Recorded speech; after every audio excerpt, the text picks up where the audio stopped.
Welcome to the You Need More Money podcast. I'm your host, Matt Manero, where I come to you from my studio each and every week in Dallas, Texas. Today, I have my new friend, Justin Wood, with me. How you doing, buddy? Doing pretty good, man. So here's how it happens. Justin and I are friends on social. I think actually we connected through Jamie Waite, probably, right? Mutual friends, yes. A couple years ago, I started looking for anybody that hustles. Show me something, you know. I got tired of the BS on social media. I was like, you know, I want to learn from somebody. Somebody show me how to become a millionaire. Somebody for real, and not try to sell me a program. Yeah. And Jamie Waite's definitely one of those individuals. You are as well. I appreciate that. But I think it definitely started on Facebook, me following you, because I'm looking for people that are real. Yeah.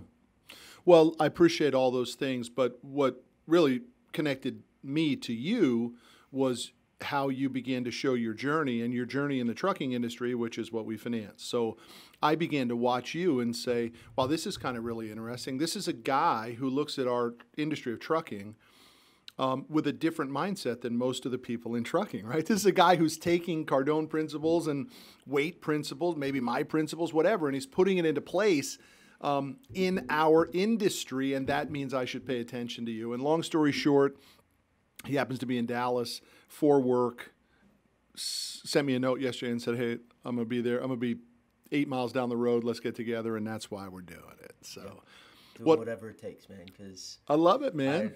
I've been wanting to meet you for some time, but I do have to drive. No, I hear you. But what's beautiful is in our world, we want experts. And so we asked Justin to come on in and talk to the group this morning. He was great. Awesome information. Thank you for that. Telling it from a boots on the ground standpoint of what our customers are seeing in the marketplace. I'd like to expand on it a little bit, man, because I think our audience needs to really understand how important transportation is in everyone's life, right? I suppose the percentages vary a little bit, but roughly 80% of everything that someone listening to this podcast has is brought on a truck.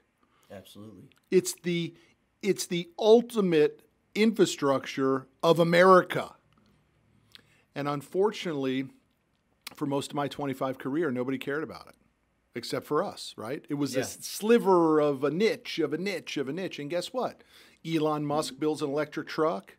Budweiser runs beer in an autonomous truck in Nevada. And now all of a sudden trucking's starting to get a little sexy, man. I kind of like the sound of that. It's starting to get some attention. It remains to be seen whether it's good attention or bad attention. But I think as a whole, for fleet owners and owner-operators out there, if you're not paying attention to this, you're looking at the wrong things. You got to be paying attention to what's going on with the technology in the marketplace. The newer trucks are crushing it. Mm-hmm. Fuel economy, maintenance costs. The newer trucks, you don't have to get the oil change as much. Yep. Driver happiness. Yes. Comfort levels of the newer trucks versus, I mean, how do you think a driver's going to be more happy in a truck that makes them go deaf by the time they're 40 because it's so loud? Or hurts their back. Yeah. You know, bad seat, bad, the noise level, not being able to turn is good, the maneuverability of the equipment. All those things are aspects, and the insurance companies look at that too as a risk factor. If a truck's really old, good luck getting it insured for a decent rate or even getting financing on something like that. Yeah, it is. It's a big deal. I think what's interesting, again, for the audience is to really begin to understand that what's happening in trucking can happen in any industry. And just because it's been this way has no decision of how it stays or predictor of how it stays. And here's the primary reason. Everyone who has big money is looking for new problems to solve. And a lot of problems have already been solved. I'll give you an example. Like this idea of moms being real busy and they don't want to cook for their kids and stuff. It's called McDonald's or Wendy's or Burger King or Jack in the Box, right? Fixed. Yeah. Quick meals, fixed. Band-Aid. Yeah, right. I'll go with you on that, totally. But nevertheless, the money found the problem and they fixed it through shitty food. Yeah. The same thing has happened in coffee, right? Not about people wanting coffee, but the desire to build some form of a community where people can brag about a green logo on a white cup. That problem's fixed. A lot of big problems, even if you look at the smartphone, that problem's kind of fixed. Like, who really cares? I mean, the next version isn't that much better than the last version, but the first was outrageous, right? Yeah. Game changer stuff. Yeah. So I bring it back to trucking. Nobody cared about it, but yet there was this constant problem that always existed in it. I felt it every day. You felt it in your career. Everyone in trucking did. And it's, how do we get more drivers? I'm not buying into the driver shortage thing. I'm talking about driver retention thing. Correct. Right? 100% turnover, very common in the trucking industry. I think it is the number one problem for a fleet owner in this industry is drivers. I have guys come to me all the time. Man, I see you're doing well. How you get your drivers? How you getting your drivers? I don't know what to tell you, but I'm transparent. Yeah. I don't lie to the people that are prospecting to come work for me. I'm fair and I'm honest. If you can't be those things, then I don't know I can't help you. Yeah. Which is, we have to touch on what you just said, because it's such a thing, and hopefully you'll share that data point of your driver turnover rate versus what most are. The industry has pretty much 100% driver turnover rate annually. Sometimes more, because the driver will come back and then leave again. Totally. So here's what's happening though, right? That problem has not gone away. In the 25 years that I've been in business, it has not gone away. And now it's become such a big deal that the big thinkers and the big money who have solved other problems, whether it's Elon Musk solving PayPal, or Elon Musk solving solar, or Elon Musk solving space, Elon Musk says, big problem in trucking, whether it's through fossil fuel burns or through technology, we're going to build an electric truck and shake up the world. Now, whether or not it comes out in the next 12 months, I don't know. Yeah. Right? Whether it is priced accordingly, whether it has the range, it doesn't matter. He was early, and early got the attention. The attention opened up the can of worms, and now the money is going to flow. And in trucking, it's going to flow. And how do we solve this driver problem? And I am totally convinced that there will be self-driving trucks on certain lanes, easy open highway lanes, not tight inner city stuff, at some point, you know? I agree. The problem is too great that the money won't find the technology to fix it. And now trucking is on the radar of the big money. The big players in this industry, they get a bad rap. You know, everybody calls them the mega carriers. Mm-hmm. You know, when mega fleets. Yeah, you know, they complain about it, but when you really look at the big picture, they're really less than like 6% of the marketplace. What do you mean by that? You mean that the mega fleets fleet size represents only 6%, the rest is... All of them combined. All of the large carriers, anything above like 50 trucks. Wow. It's not even the majority of the marketplace. It means 94% are made up of owner-operators. Small fleets like my size. Wow. or less. Once you get above 5 trucks, you're basically in the top 10%. Amazing. Wow, I didn't even realize that. No kidding. Yeah, so let's get into, because if anyone's, look, I just had a dominatrix on the podcast, right? And someone texted me and said, that was the most unbelievable way that how you connected being a dominatrix to just business principles, right? And I was just running for my life, dude, on that podcast. Like, I mean, you know, I didn't set that podcast up. My staff set it up. I didn't know, was she going to take me in a dungeon with her? I didn't know what was happening, man.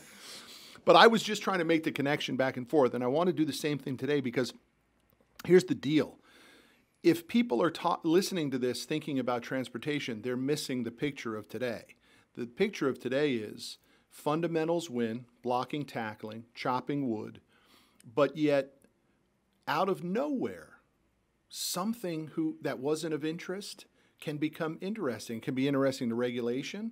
It can be interesting to terrorists. It can be interesting to the international competitors, and they can come in and kick your ass in no time.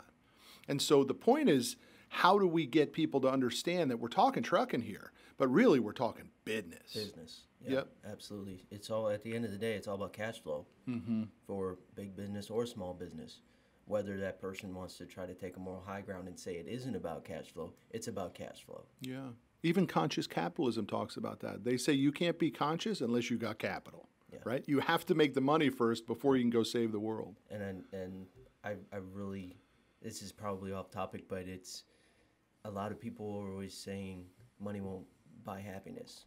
And I'm starting to disagree because when my fleet's doing well, you're happier. And I see my drivers getting paid and their families are getting fed and my family's getting fed, we're pretty dang happy. Yep.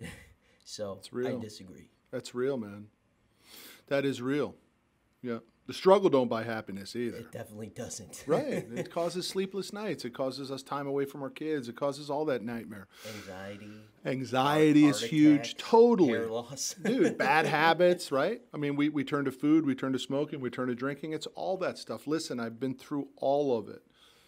There is no glory in being in the pain side of your business without the goal of getting to the pleasure side. That's how it works. And 95% of businesses in America, unfortunately, never visualize the pleasure side, and so they end up in the pain side. They stop. They think it's pleasurable when they get the business cards and the logo and the corporation set up, and they think that triggers pleasure. Unfortunately, that triggers pain. The vision and the execution of the vision is what triggers the pleasure. And for me, it took me 15 years of pain to get the last 8 years of pleasure. And I don't know. I mean, if someone was asking me yesterday, what do you think? I said, dude, I have a massive tolerance for pain. I didn't even know how painful it was. I think that's an unspoken requirement. Yes, of the pure entrepreneur. If you're actually running a real business. Yep.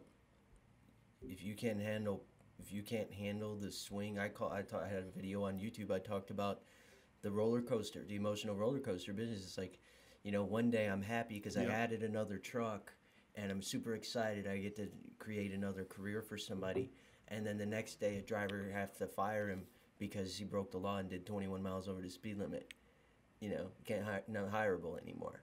So you have these roller coasters of problems and things, and the mountains only get bigger.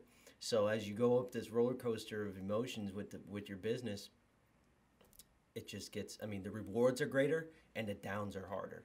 And if you can't handle that, then you're not going to be able to make it to the top of that roller coaster. You're just not. And you don't have to handle it. That's, I think, a big argument that I make in the book too, which is, you don't have to put yourself through that aggravation just to call yourself an entrepreneur. Absolutely. Many entrepreneurs can do just as well working for a company in the business that they love versus owning a business in the industry that they supposedly love, right? Because, dude, I've seen a lot of businesses kill a person's passion, I mean, I've already been in this business for 7 years as a driver. Really didn't start buckling down and focusing on scaling or growing it until a year ago. Wow. 5 trucks in a year. Yeah. That's big, man. And where did that mindset change come from? Mostly what I was reading, listening. Who are you watching? Who are you listening to? Absolutely. Absolutely. I love your book, by the way, because it hits the nail on the head on finances. I started it from scratch. I didn't have a mentor. I didn't have anybody telling me, hey, do this, line this up, line that up. Yeah. Stop focusing on this, start focusing on that. I didn't have any of that, so I had a lot of wasted time. And so what I do on YouTube and stuff for free, obviously, I don't have sponsors or anything. What I do on YouTube and Facebook, everything is I preach on there like I'm talking to my former self. Because I wish I had somebody like myself to tell me, hey, knucklehead, stop doing that. You know who I think does that really well too?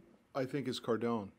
I think if you really look past what Cardone's doing, he's creating all this content by basically looking back as what would I tell myself from 20 years ago. Exactly. I think that's what makes people go so crazy for him.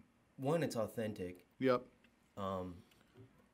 There's a lot of things that have happened to me that will have to be put into a book because the emotional stress of even reaching back to what has happened. It's a good call. It's tough, man. That's tough. I know where you're going with that. I did a video not too long ago when I went back to where I grew up in high school, and the video is called High School Outhouse. So we grew up on this old farmstead up in northern Wisconsin. No running water, no electricity. We had outhouse for a bathroom, and the memories of that struggle. It was really hard to make that video. You know, so those were bad memories or good memories? Bad. They were bad. I mean, there were some good, but overwhelmingly bad memories. You know, no friends. That had to be homeschooled. You know. And why? Just because it was so rural? That and you know, my parents' decisions. You know, of why they didn't want us to go to public school and that kind of thing. So. There were religious decisions? Yeah, it was mostly they wanted us to be in a Christian school. My mother was a school teacher at the Christian school we were at before, and it just didn't. They didn't want to, I guess, take a risk, or they had this huge fear of us being changed in a negative way by going to public school. Which I look back on it and I realize that was stupid. Why? Because your isolation created its own sort of world of thought process and everything too? I was 15 years old. I already had my core makeup of what I believed and what I was indoctrinated with and what I knew was right and wrong. If I went to public school and I was to be, quote unquote, influenced to do something, I would have made that screw up eventually down the road anyway. Because the moral fortitude had already been put in place. Exactly. So where's home base now? I'm actually 50 miles southeast of you here. Is your home base? Yeah. No kidding? Yeah, right near Gun Barrel City. Oh my gosh, I didn't realize that. Yeah, we just moved there last year. I had no idea. Got our first house and all that. Wow, I didn't realize it's that. It's a nice small place, but keeps the expenses low and a place for us to stay for now until we actually get to that pleasure side of the business. Yeah, is your business a Texas company, a Texas Corp? No? It was organized in Missouri, but it is. I'm going to have to domesticate it over. Dude, I mean, you picked the right state. I mean, you can't pick a better state than Texas to choose to do business in it. No state income tax. Regulation is very supportive of business. Cost of living is incredible. Weather hot, but for the most part mild, especially comparison from That's why Wisconsin. We have Jamie Waite with AC Hero. Don't worry about the heat. Call the AC guy. Dude, that's the only guy I know that could make air conditioning sexy, man. But he is doing it, man. He's doing it. I love what he's doing, man. I do too. You know, I think that too. Finding someone that you can watch that's crushing it. Yep. So that makes you wake up and realize that you can crush it too. The key thing to what he does and what you do and what a few other people do, which I'm not so sure we do a good enough job of, is you and he show the audience you doing what you do. It would be like us processing credit applications every day, which we could put on camera, but I'm always concerned of what happens if a bank statement shows up on a computer screen, or a credit bureau. Confidentiality and stuff, Dude, we got stuff that's servered on redundant server with, 2 firewalls, all kinds of stuff. And I just think it's all. I would love to go that direction, but people don't understand that, we have a real responsibility when we get financial information from somebody that we just can't quite be that. We have to be careful. So what does that mean? I mean, because Hank Norman once told me, record 100% of everything that goes on in your office and then figure out what goes out later. Okay, sounds good, but what if I'm not there to monitor it and Billy makes a mistake and all of a sudden there's a video on YouTube of us with a guy's social security number and we don't even know it? Yeah.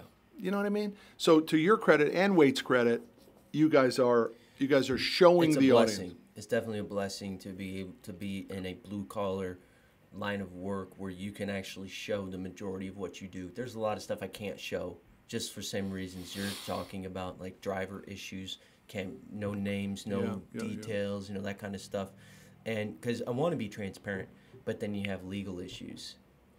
Right, which we may not even know that exist, right? Yeah. you're aware of it once you get sued. Totally. Yeah. But listen, I think Andrew Carnegie once said, if you're in business and you've never been sued, then you're really not in business. I always love that quote from him. So let's talk about how this whole thing circles back around as we get close to the close. You and I meet on social, and then we talk about this problem of driver, and you say, I know that it's 100% driver turnover in the trucking industry, but it's 20% for me. And you never put a nickel in advertising for drivers. There's no ads on Craigslist or LinkedIn or anything. You're getting drivers because of your personal brand on social who say, I like what you're doing, I want to come and work for you. Absolutely. I think YouTube, Facebook, Instagram is one of the foundational keys to my success is scaling this. That's awesome. Because that's so literally awesome. The driver I hired in last month, he contacted me on Instagram because he watched my videos on YouTube. He sent me a DM on Instagram. I answer every message, by the way, and this is why.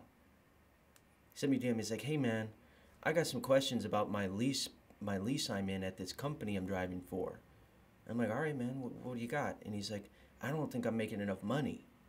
And ended up happening later down the road. I met up with him up in Minnesota, looked at his contract, found out it was a total scam.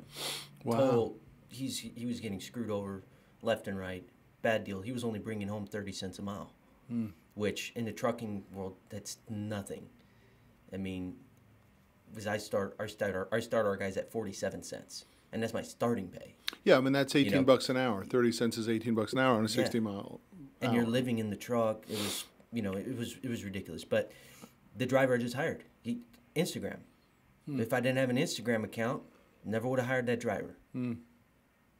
Driver before that, he was watching my YouTube videos for 2+ years. That's so awesome. So social media has fixed your driver problem. Yes. But you were always looking for more drivers. It was one of those things where it's like, it just clicked. Because I never had the intention starting out, oh, I can use this to get drivers. That was never the driving force behind it. Right. So it just kind of happened organically where people are like, hey, man, if you ever get your own authority or you get another truck, let me know. I want to drive for you. And I'm like, I got so many of those messages, and I was like, and then my mindset started changing into more of like, okay, I probably should scale my business because I'm not making enough with one person to have enough money to do what you said in the book. Yeah. There was never going to be enough money to do that. Yep. And so it was just like, okay, so then let's I go. start responding, and I come over here to RST, and he gives me the opportunity to do it. And so I'm like, all right, let's hammer down and do it. So now I just had 3 new guys yesterday send me emails wanting applications. And RST gave you the confidence to do it because of the consistency of the revenue gen. Yeah. You were able to say it's just a math problem now, That's right? just definitely a piece of the puzzle. Is the consistency, automation. Yeah. Without the level of automation that we have, I would not be able to focus on the driver effort. But yeah, our turnover rate, even with RST, is well below 20%. Because of the consistency of the freight, people can bank on the revenue. And the core values, the environment that we have, the family environment. Like, we have an unconventional way of doing orientation. We fly somebody down in a plane, no Greyhound. My hashtag is fuck the bus. Hashtag fuck the bus. We're not putting a driver on a Greyhound bus to come to us. Why do these companies want the first experience for their driver to be stuck on a Greyhound for 3 days when you can spend $400 and fly them to your office and be done with it? They're on the road 2 days later making money for you and for them. Good point. That's small-mindedness. There's so many things like that we do that big companies are missing. And even other smaller companies are missing. And they're like, oh, I don't know how you guys are doing what you're doing. Well, pay attention. We're laying the blueprints right here. We're showing you what we're doing. I like that. It's just, but with social media, without doing YouTube, I wouldn't be sitting here. I wouldn't have met the owner of RST. I met him through social media as well. No kidding. Everything I have right now is links back. That's awesome, to dude. YouTube. On YouTube, I've got about 9,000 subscribers almost. Just hit our first 1 million views. And let's talk about the channel name is? It's Woody. Just Woody. Just Woody. If you go on YouTube and you type in the search bar Woody the Trucker, Woody the Trucker, you will see it. Gotcha. Yeah, It will come up. Yep. And sometimes if you type in trucking business, it'll come up too. So, but so you had over 1 million views on Woody the Trucker site, Woody the Trucker YouTube page. yeah, Sweet. we just hit the first 1 million, so I'm excited about it. My goal is not to make money off it. My goal is to have an impact. Yeah. I want to have 1 million subscribers because it will show me I've had an impact in a million people's lives. Dude, it is a scoreboard item. I agree with you totally. It's what frustrates me the most about our lower subscriber rate. It's our lower followers. All that sort of stuff really chaps my hide because You want to help more people. You want to help more people, and it's a scoreboard issue. The problem is it's a total pay-to-play game now, right? I just had these guys on the phone, very nice guys yesterday, wanting to help me with it, but you know, everyone is now understanding. Cardone, I think, is spending something like $600,000 a month just on social ads. Congratulations, because it's working for him. Yeah. But, you know, it's a pay-to-play environment now. Organically, you can grow slowly, but if you really It's definitely been slow. Been doing YouTube 3 years, and just now hitting what I consider the first milestone, which is 10,000 subscribers. Yes. Now, the subscriber count isn't the most important thing. The most important thing is your audience retention. How long are people watching each video? Yeah. My audience retention is over 6 minutes. And what's your average video length? 10 to 12. Okay. So 50-60% watch rate. Which is pretty good. If you're above 30%, you're doing good. Because people's attention span, especially in today's environment, is really low. Yeah. If you can get somebody to watch your Instagram video for 6 seconds, you're doing good. Got it. Because people are just going, well, you can't see unless you watch the video, but people are just going through their phone. Flick, flick, flick, flick, flick, flick, flick. Yep. They don't watch. Do they stop? Yeah. Yep. All right, buddy, listen. Pleasure to meet you in person. I've been following you on social. I appreciate your support. I support you. I love the way you're looking at an industry which is so ripe for change, but it really does have a headwind, and the headwind is purely mindset. Everyone wants to talk about it as economics against the industry, and the reality is it's mindset that will take time to change. And if all of us in trucking aren't careful, it will change by a 22-year-old kid who never saw the head cheese, right? He just saw a problem, had a private equity firm behind him, and they built some version of a solution. It's already starting to happen. Hey, I'm 31, but my eyes are open, so. That's awesome, dude. Great to meet you, buddy. Great to have you in the studio. We'll see y'all down the road.